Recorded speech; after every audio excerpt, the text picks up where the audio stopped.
symbol of the gateway of the oldest Chinatown in the world. This represents the first fruit of the Chinatown Revitalization Project, which has been made possible by the efforts of the Filipino-Chinese community. Again, a round of applause, please. Together with the valuable support of our beloved First Lady.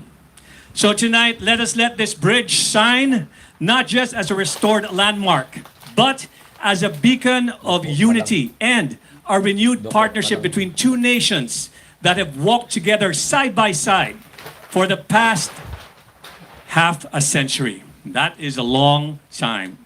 Now, yes, a round of applause for that. Now, to officially open tonight's program, we'd like to call on the leader of the organization that spearheaded this initiative through unity, civic spirit, and generosity. So folks, please welcome Mr. Victor Lim, President of the Federation of Filipino-Chinese Chambers of Commerce and Industry Incorporated.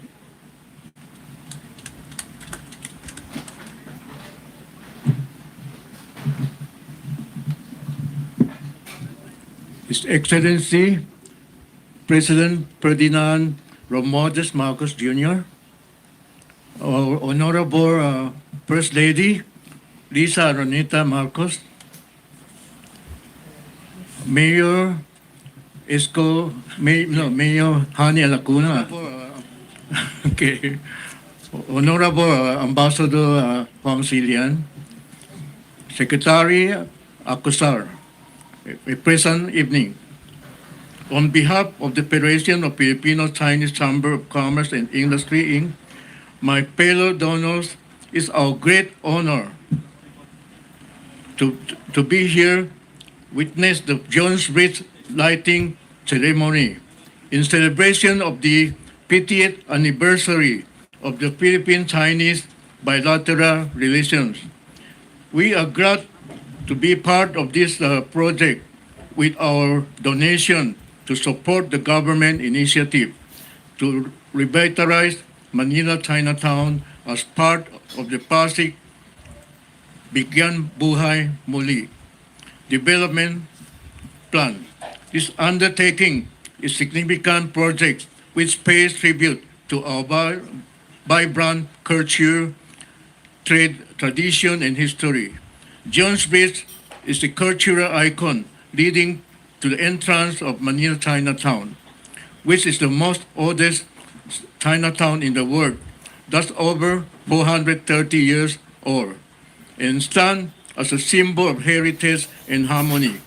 As home of the Filipino-Chinese community for the centuries, it has been formed by stories and filial piety, entrepreneurship, and resilience. Before the arrival of the Spaniards, the Chinese were already playing the key roles in the manufacture and exchange of goods in the country. During the Spanish era, the Parian is an area nearby Intramuros, became the commercial center designated for Chinese merchants, artisans, and tradesmen. From the Parian came many of the Filipino-Chinese on the Chinoy today as the Parian community moved to Binondo, Chinatown, and other provinces. The Philippines became their home and they confirmed to live significant in the Binondo, Chinatown, and other provinces. The Philippines became their home. Tonight, Filipino-Chinese community gladly representative the love of accorded to us of our beloved land by lighting up this bridge that they connect the peoples and communities. It's also the tribute to the enduring lies between Philippines and China as we commemorate this 50th anniversary of the bilateral relation.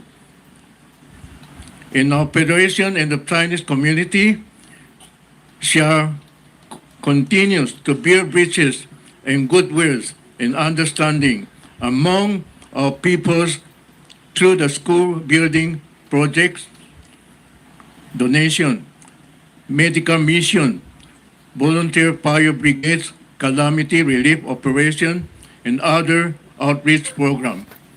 We would like to express our deepest congratulations and to the Excellency and Honorable First Lady for the making this part as the meaningful project.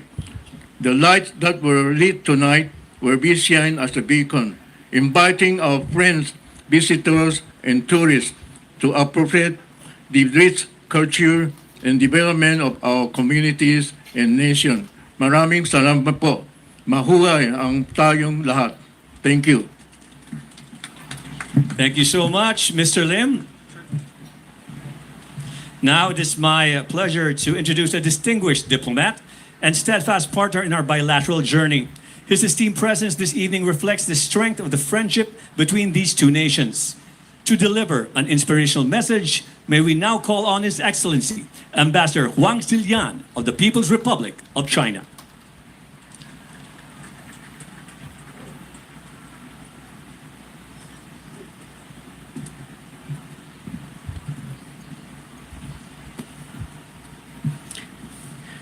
In Chinese culture, winning represents good fortune and good luck.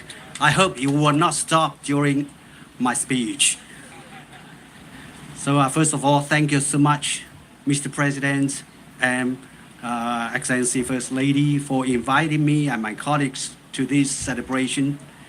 This ceremony in celebration of the 50th anniversary of the establishment of China, the Philippines relations. I think that's our appreciation and congratulations should go first to the First Lady for initiating this project and turning this project into reality in a very short period of time. A big applause for First Lady. And I would also like to express my special thanks to the Chinese engineers who has contributed to their talents and their hard work on this project. And it is also important to note that without the generous support of the Filipino-Chinese community, this project should have never come true. Chinese Filipinos have made tremendous contributions to the national liberation and independence and the Philippines' economic development and cultural richness. They are true stakeholders and rightful protagonists in this multi-society, and whose participation and contribution should be well valued and cherished. And this project, the emulation project of Pasig River, has drawn inspiration from the landscape beautification of the Lianma River in Beijing. Through a comprehensive ecological improvement by the Chinese government, the riverfront has been transformed into a vibrant public place, integrating natural scenery and with the urban culture. So this project implies how much we can learn from each other and how much we can reinforce each other for the benefits of our two peoples. Half a century ago, the leaders of our two countries sized up the situation and made the strategic and audacious decision to establish our diplomatic relations. As we celebrate the Golden Jubilee of the diplomatic relations, we have every reason to revisit the original vision of our forefathers and follow the heartfelt wishes of our two peoples to seek cooperation instead of confrontation, is dialogue instead of conflicts. China and the Philippines are close neighbors that cannot move apart. Good neighborliness serves the fundamental interest of our two peoples. It is our sincere hope that more and more people will join our efforts to bring our relationship back to an even better future. In conclusion, I wish this event very successful. And again, congratulations to Madam First Lady and all those who have made great contribution to this project. Thank you. Thank you so much. That was Ambassador Wang Silian for that truly heartwarming message. Now, at this point, ladies and gentlemen, to lead us into the next part of the occasion, we now call on a public servant who has been instrumental in national development and heritage preservation. He leads the multi-agency initiative Pasig Bigyang Buhay Muli, restoring and revitalizing the historic Pasig River. Ladies and gentlemen, please welcome Secretary Jose Rizalino Jerry Acuzar.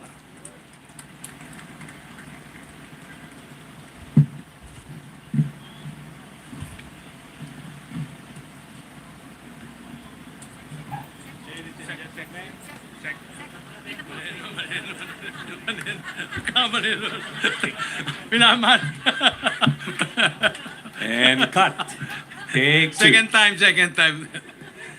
Take. Ladies and gentlemen, the President of the Republic of the Philippines, His Excellency Ferdinand R. Marcos Jr.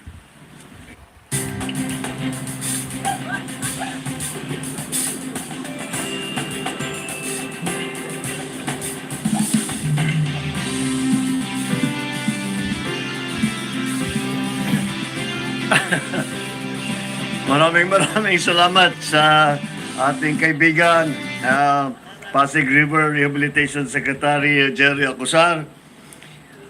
Of course, our valued guest and friend, the People's Republic of China's Ambassador to the Philippines, His Excellency Wang Ziliang, and the other members of the Diplomatic Corps, the honorable members of the Cabinet here present, the Federation of Filipino-Chinese Chambers of Commerce and Industry, President Victor Lim, Manila City Mayor Maria Sheila Lacuna Pangan. Of course, one of the moving forces behind all of this is the First Lady, Luis Araneta Marcos, my fellow workers in government, other distinguished guests, ladies and gentlemen, a pleasant evening to you all. As a young boy, my earliest memories about Binondo was about food. Dumplings, lumpia, mami, hopya, xiaopao. Familiar treats that are part of our Filipino palate. Lasang-lasa naman, ang sarap, hindi ko makalimutan. So, always looking for new delicious dishes to try, I still always return to the comforting delicacies that the Binondo shops have stood the test of time. Sa Ungpin at Yuchenko, may dumpling na sobrang lambot at malasa. Gusto mo ng sariwang prutas o lumpia, hindi ka mauubusan sa Carbajal. Sa Benavides naman, nakakatuwang pagmasda ng mga pansit na hinahanda at ang mga Peking duck na nakabit-display sa mga bintana. Of course, more than the food, it is also about the feeling. When we are here, we can feel the sense of place that has shaped Manila and its people. Now, essential to Binondo is the historic Jones Bridge, a landmark. It has endured wars, floods, and a long, long history. We can imagine generations of workers crossing the bridge to reach Escolta, students rushing from class, taho vendors, jeepney drivers, lovers meeting halfway, all passing under the same lamppost. So tonight, we proudly light up the iconic Jones Bridge in all its renewed glory and breathe new life into it. This is what the Chinatown Revitalization Project is all about. It's about restoring Binondo, reaffirming its cultural and historical place and significance to our shared heritage. We will transform Binondo into a place that we can always return to. From the old Manileños to the first-time visitors, lahat, welcome dito. Because how can we know our history and culture if we do not know and experience them ourselves? So, I encourage everyone, especially the younger people, to visit Binondo, come back to Ongpin, Escolta, Carvajal, the streets that have yet to be discovered and celebrated. I am also glad to share that tonight's event has a deeper meaning. This project commemorates 50 years of diplomatic relations between the Philippines and the People's Republic of China. Half a century of friendship and shared history, all reflected here in the world's oldest Chinatown. Of course, this project does not stand alone.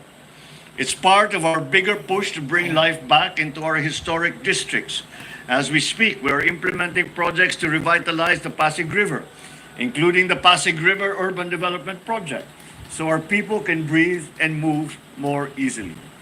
They complement what we are doing here in Binondo because an iconic bridge deserves a city that rises along with it. So I thank the vibrant community of Binondo, from the families, the merchants, the students, the elders, all of those who have kept this place alive and vibrant and an important part of our continuing cultural evolution. You have done much more for our heritage, more than you can ever know. Maraming salamat po. To the private partners such as the Federation of Filipino-Chinese Chambers of Commerce and Industry Incorporated, maraming salamat din po.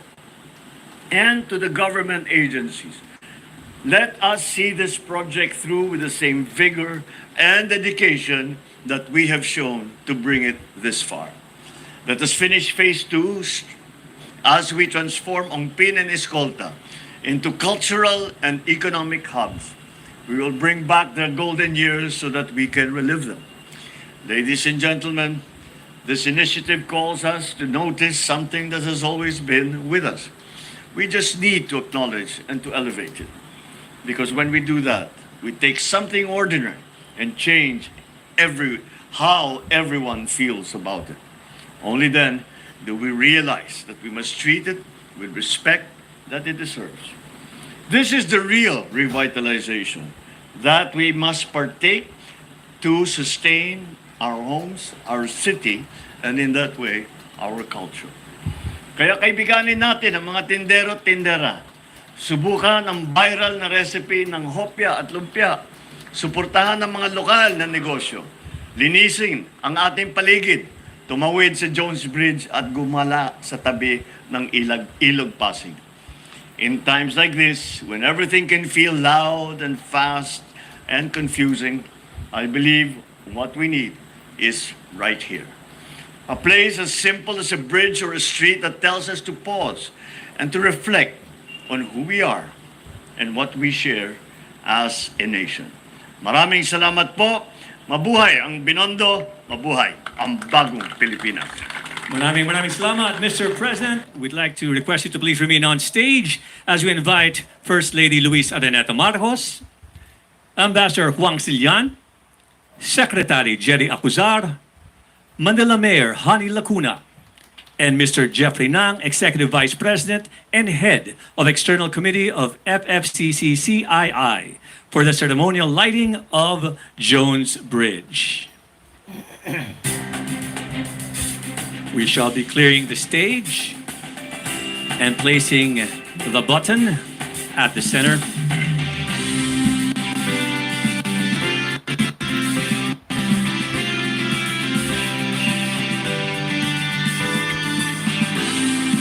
So, ladies and gentlemen, the moment we've all been waiting for, let us join in the countdown. Everybody, 10, 9, 8, 7, 6, 5, 4, 3, 2, 1. Press the button.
Napatay.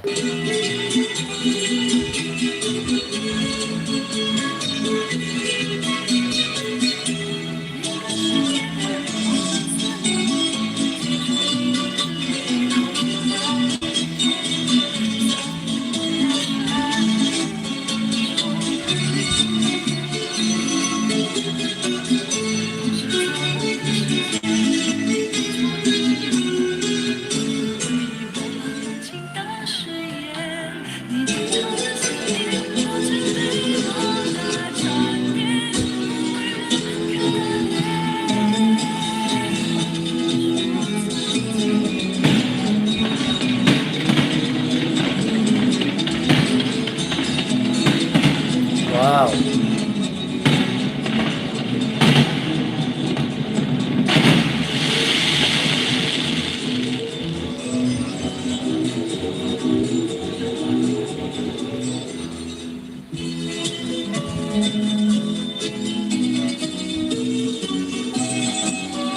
Grabe na ganda. Sa Pasig ba, Merlinda?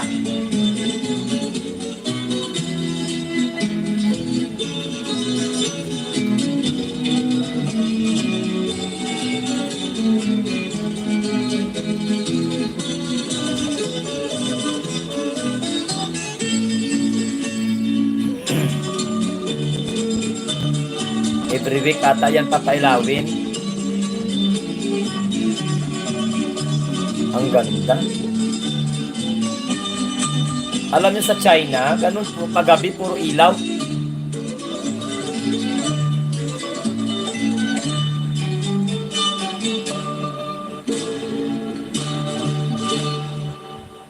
Sa Pasig River.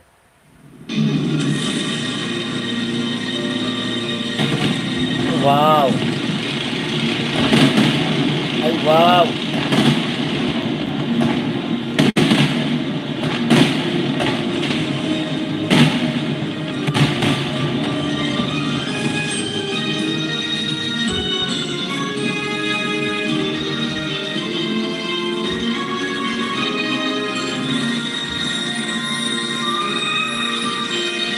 May imagine mo, may barko pa talaga dyan, may halimbawa may cruise pa dyan.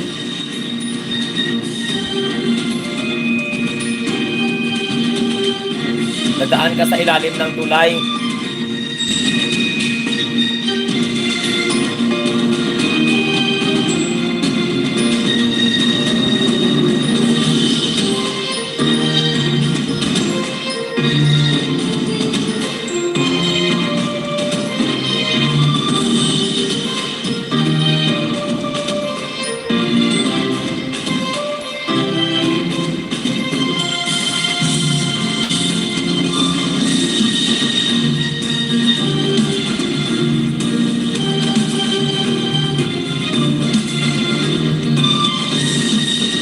Dyan ng mga building man, kakaroon na ng ilaw.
Wow.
Behold the Jones Bridge, ladies and gentlemen, a radiant symbol of our shared heritage, renewed through vision, unity, and generosity. This marks the successful completion of Phase 1 of the Chinatown Revitalization Project, a tribute to 5 decades of friendship and a shining example of what public, private, and international partnerships can achieve. As we look ahead to more phases that will light up Binondo historic streets and vibrant corners, this initiative aims not just to restore a district, but to rekindle national pride, boost tourism, and celebrate our cultural identity. May these lights along the Pasig River shine as a lasting symbol of unity, hope, and collective progress. Mabuhay ang ating pagkakaibigan. Mabuhay ang Pilipinas at China. We'd like to invite everyone to... Oh, di ba? Grabe.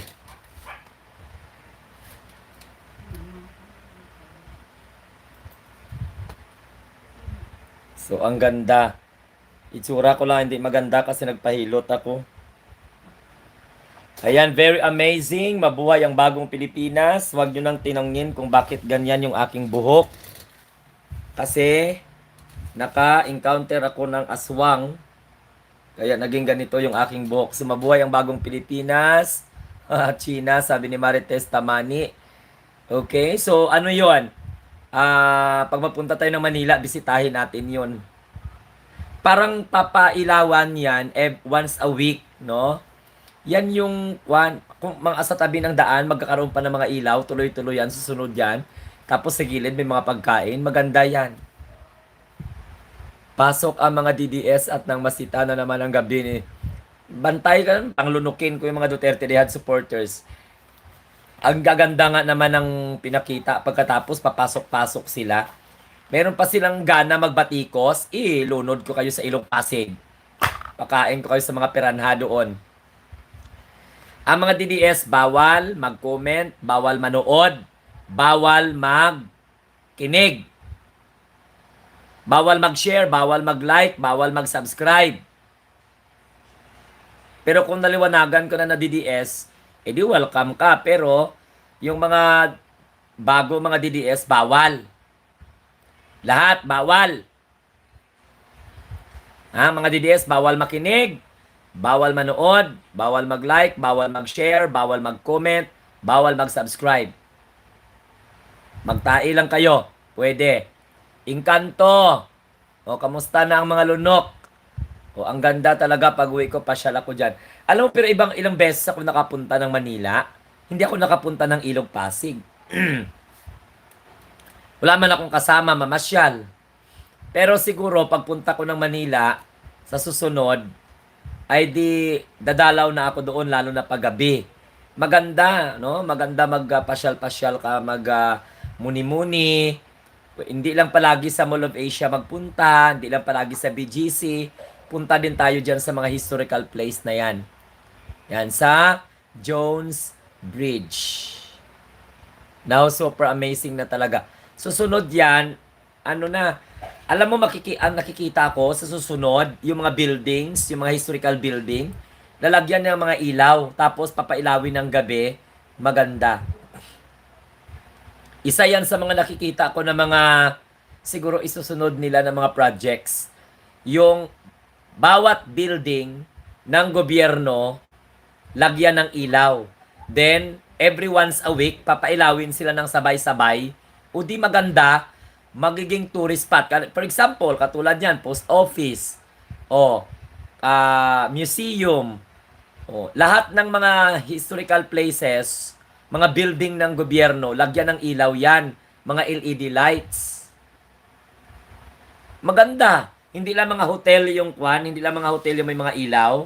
So yan ang mga nakikita ko, beautification yan eh. Pag umaga, syempre, hindi maganda yung ano kasi umaga. Pag gabi, nako, automatic, biglang mag-iilaw lahat. Sabay-sabay. O, ang tao, hindi na alam kung saan magpunta. So parang walang humpay ang tourist attraction. Mga building. Punta kayo sa Diplomat Hotel, sabi ni Encanto. Diplomat Hotel. Credit naman ng mga DDS kay Isko yang Jones Bridge daw. Oh. Bahala sila, basta importante ang ating gobyerno ay kumbaga nagkakaroon ng beautification, bino-beautify. Kapag namasyal kayo sa Glendon, kayo mag-umpisa sa bandang Rizal Park, Intramuros, tuloy-tuloy hanggang Port Santiago at Esplanade. Ay, oo. Kasi wala akong alam dyan kasi pag mapunta ako ng Manila, hotel lang man ang tinutulugan ko, wala na akong ibang napupuntahan. Kasi wala ka mang kasama.